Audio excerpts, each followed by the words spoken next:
Emboldened by the release from prison of opposition leader Leopoldo Lopez, thousands of anti-government protesters gathered in Caracas to mark the 100th day since the beginning of the unrest in Venezuela. It's been many days, 100 days of fighting already, and many mothers like me that were afraid to come out and face the government's repression.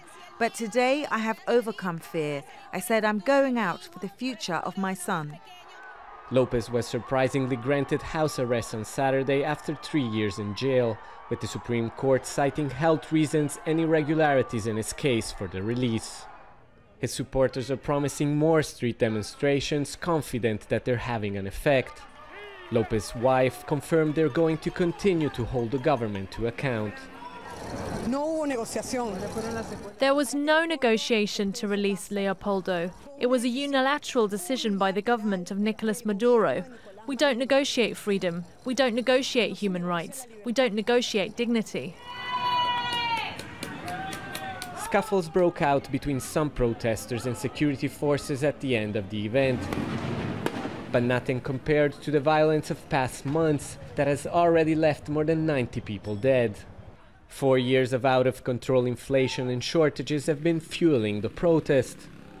President Maduro blames international interference for the chaos. He's hoping to regain the initiative with a vote at the end of the month to elect a new political body called the Constituent Assembly, which would rewrite the constitution.